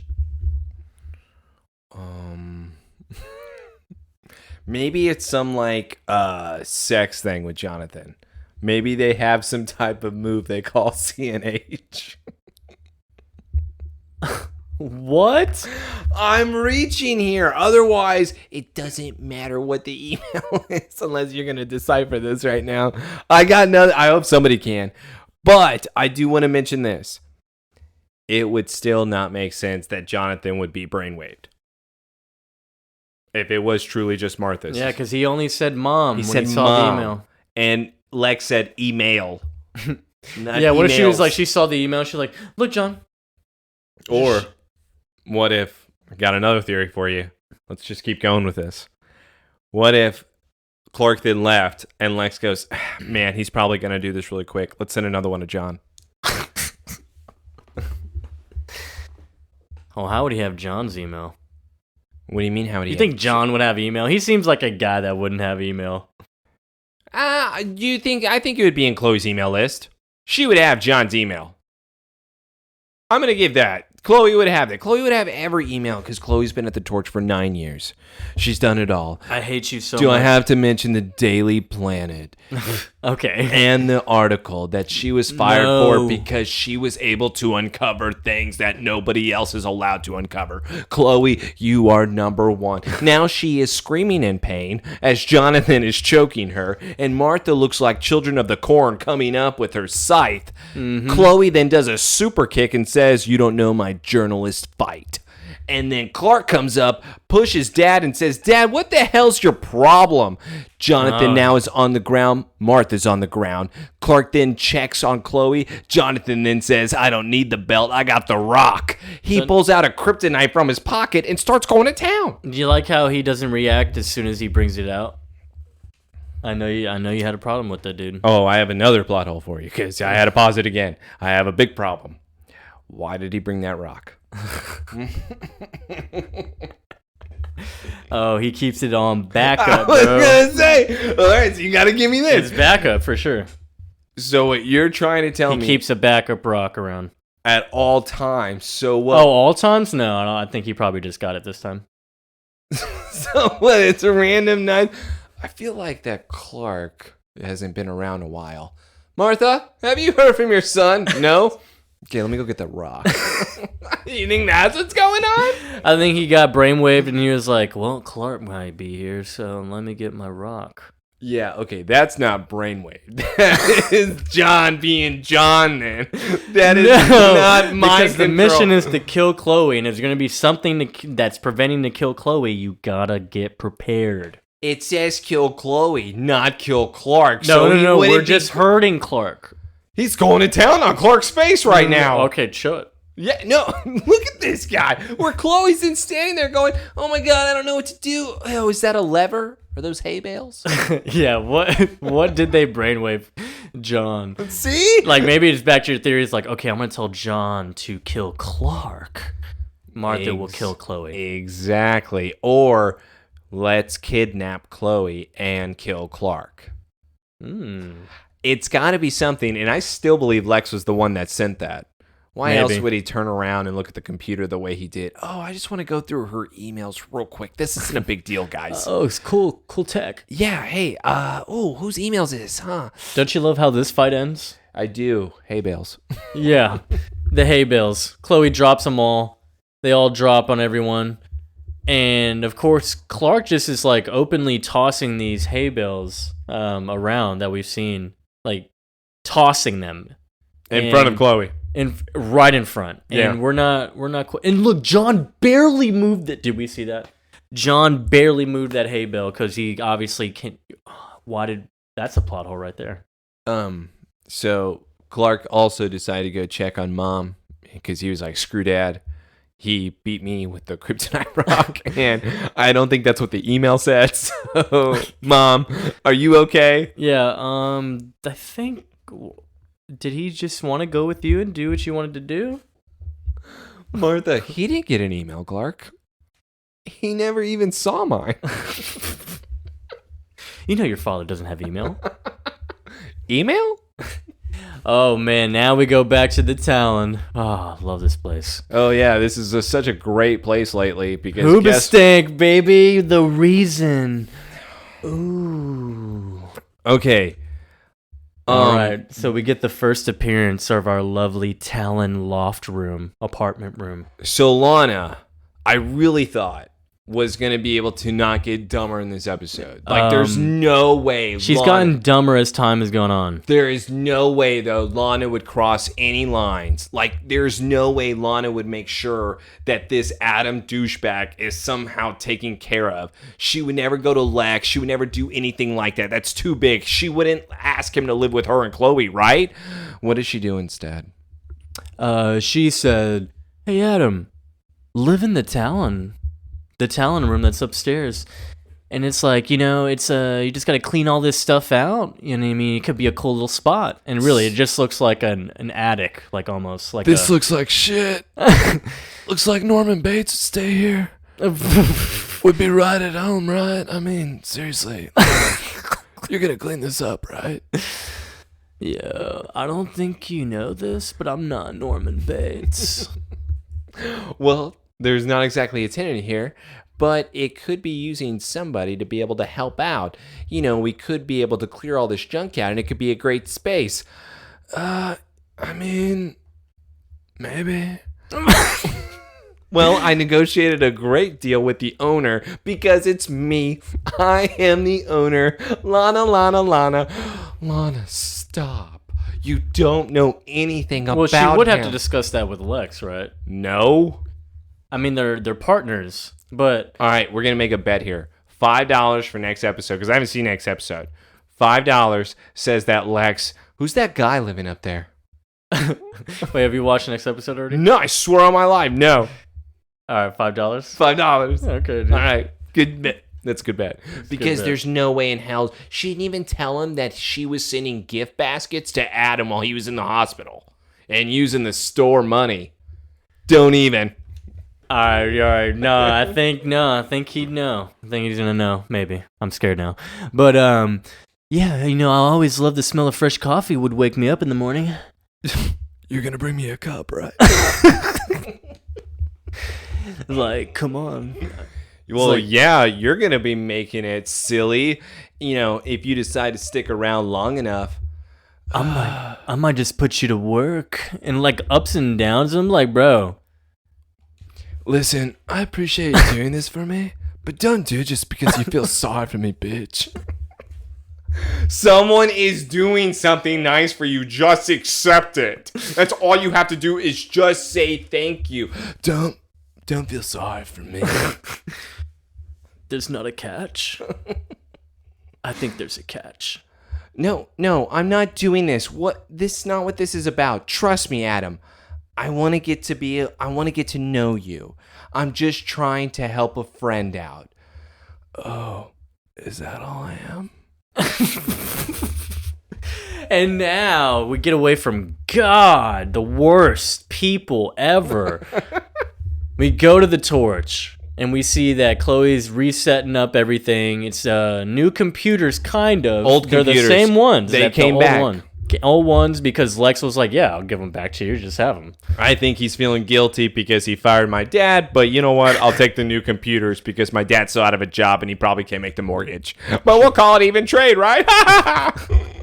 And then Clark's like, cool. He's like, yeah, Soul is still intact. The Sand Cyberstalker is away. Wait, do we even get confirmation where Molly went? Like, No, we don't, except and we don't even get an origin of her power, so she truly just built a program that was not a power. It was just a program. They say Lex sent her off to a hospital in order to help her, that he called somebody in order to get her help. Yeah. I'm putting bunny ears up right now. I'm putting them down. He called someone. Lex didn't do anything. Belle Reeve? He did something as far as him storing her in a place that only he knew, because for some reason, he's got some weird attraction going on with her.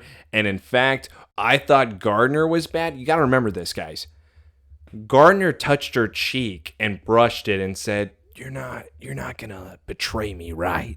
Mm-hmm. And Lex brushed her cheek and said, man, what did he do to you? They both brushed her cheek, it's just too much of a resemblance. They're in cahoots, bro. It's just too much of a weird connection. It's like, are we trying to then guess as the audience who had the best cheek rub? Or are we trying to guess, are they both just showing the villain of each side of them? Yeah, and as far as hospital, I'm like, maybe he sent him in the secret section still back with Gardner at Somerhalder, or maybe he made contacts at Belle Reeve and he now knows where he can hide shit. It really could be. Automatically, he has stored her somewhere. I'm really hoping that we get Molly back. I don't think we do. Okay, Just to spoil it for you, I'm sorry. Okay, what do you mean? If anything, it'll be a surprise if she is, but I don't think she's going Ooh, back. we may have another Skinamax going on. I'm excited now. Skinamax late night. Somebody save me special presentation. Hey, this is Adam. Welcome to Skinamax. You're such a bitch. Or... But yes, now Clark is then talking to Chloe, where Chloe is then still upset, saying, I feel like this was kind of owed to me, that I should have people coming after me for everything that I did, and this is kind of just a penance in a way. Where Clark then says, you can't be thinking like that, don't take all the blame. Chloe, you went to Lionel because I pushed you away. Seems to be one of my hidden talents lately. It's not so hidden, dumbass. Yeah, dick. And now Clark does give a smile. And what's great about Chloe is that she even says, I never set out to be able to investigate you. It's just, it was flattering that someone like Lionel would be so interested in my 9 years at the Torch. Once again, she's underselling what she is, because Chloe, you are the greatest. And now we have Clark saying, it's going to be okay though. But Chloe then says yes, and then Lionel just came up to me and was able to find a weak spot, or then I gave in, and I gave in to all my worst instincts. No, Chloe, it's fine. You know, you were able to find me in Metropolis, and you did not turn your back on me. You gave me a second chance, and I at least owe you that. It only took 4 months for me to say this. Yeah. So, thanks. She's like, cool, yeah, I'd like that if we could, like, just stop doing this stupid bullshit. We can start over now and just forget about how are we just going to be able to forget about everything that happened? There's no way we can. Well, you have to understand, Chloe, that there are some things about me that you'll never understand. Oh my God. I know that. Hold on, Joseph. I actually love this. Are you willing to stop digging? And he asks her. And she looks at him, gives a little sigh. Yeah, I mean, I figure you'll just tell me when you think it's right. He, in my mind right now, smiles, says, I'll see you tomorrow. He is thinking about telling her. This moment right here makes me fucking believe that he is going to tell her. That was wonderful. I loved every second of them two in that scene. I thought that was wonderful. I thought that was finally Clark coming around and being like, Chloe is not this jealous person anymore. Her and I truly are best friends. I want to tell this girl my secret. Obviously, Pete's been a dickhead this season. She can actually help me. I want Velma. Bro, he wants to tell her. Well, he's not. Fine, whatever. I'm just saying, it's a very adorable moment between them. I loved it. What was with the little lip thing, though? It's probably just biting her tear. And by the way, got some leftover popcorn in there. maybe. Let's go back to Somerhalder. Yeah, Somerhalder, the blue room. Yeah. And so we come here, right? We already see the Porsche, and we see Lex standing standing outside the office. And of course, Dr. Garner comes out. He's like, oh, Mr. Luther, should have known when young Clark was stopping by that you wouldn't be far behind. And Lex is obviously waiting for Garner. And of course, Lex is just immediately saying, if you make any more attempts on Chloe's life, that'll be kind of ill-advised. So now we do have Lex defending Chloe? So is he on Chloe's side? Or are we now back on that team? Look, man, we've always said it from the beginning. Lex always has his own ulterior motives, bro. And if it works out for him, for both ends, so be it. Why not protect Chloe and he gets something in return? Because he knows things. And even Gardner mentions here, Molly seems to have vanished into thin air. And Lex is just like, yeah. And this is where Gardner is still looking at Lex and says, I don't think you would know exactly what happened to her, right? Let's just say that Molly's in a safe place where you're not able to exploit her. Lex, you're a smart man. You know that line has to be crossed in order to make progress. All right, you always have to get your hands dirty. I believe there's a difference between bent and broken. Lex, I don't believe you. You were broken like 2 episodes ago, man. I am not going to believe you on this one, Lex. I just can't buy into you saying that you would not break somebody. I believe that you would and have. I am not going to agree with Lex. I think he's full of shit here with Gardner. He's trying to make him seem like he's the better man instead of him being just the same. Mm-hmm. No, exactly. And so, of course, he's like, you've never been so close to making a discovery that you just wouldn't do anything to get it. He's like, my work could change the way that the world views intelligence, thought. And he's like, well, I don't think your research is worth the cost of innocent lives, okay? You're kind of fucking crazy. He's like, yeah, well, I don't have morality problems, all right?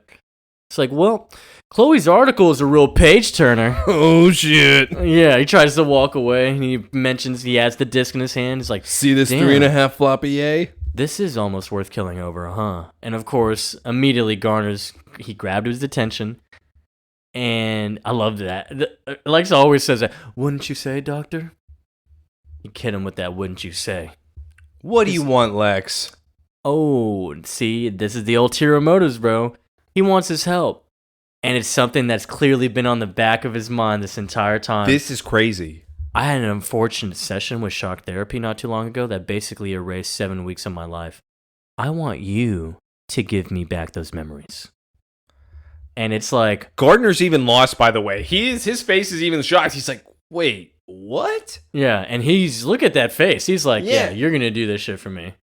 And it's like... Boom, that's over. And it's lovely because, yeah, truly, you're just like, okay, Lex he's been getting all these hints, and not only has, like, he's kind of rejected it in the conversation, it's been in the back of his head. He's been getting all these little things like, okay, Clark knows something about my dad. I keep hearing sketchy things about my dad. He had me institutionalized, but he never really told me why.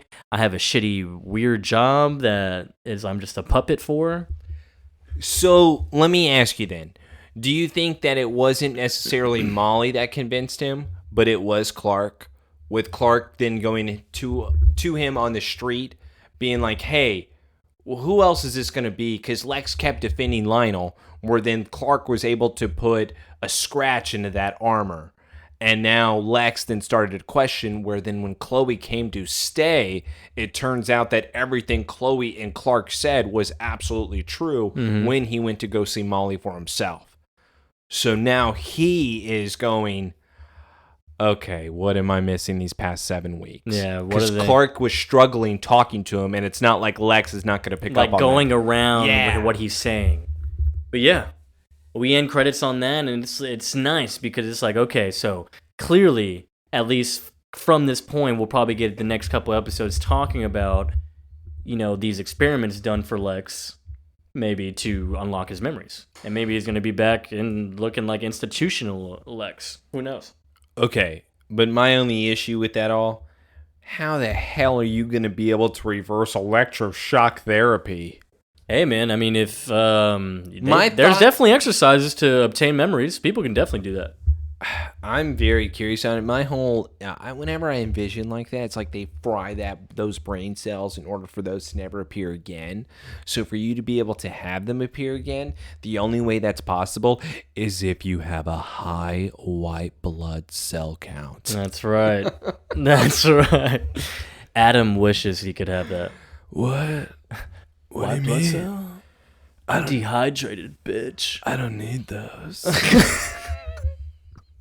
I hate him. I'm not gonna lie. I hate that guy. I can't believe I had like 8 scenes He's with top him. 12, dude. He's the worst. He's top 12 for sure. He's top 12, dude. Adam. And he gets to live in the coolest spot rent-free. But yeah, that's it for Delete.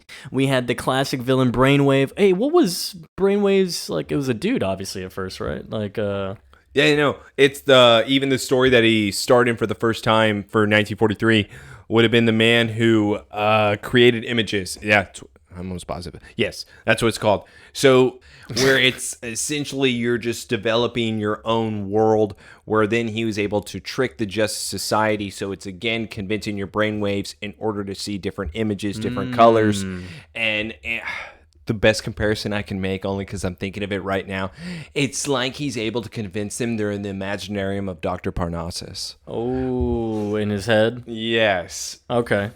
Nice. Super nice. Yeah, I was wondering because obviously there was the gender change there.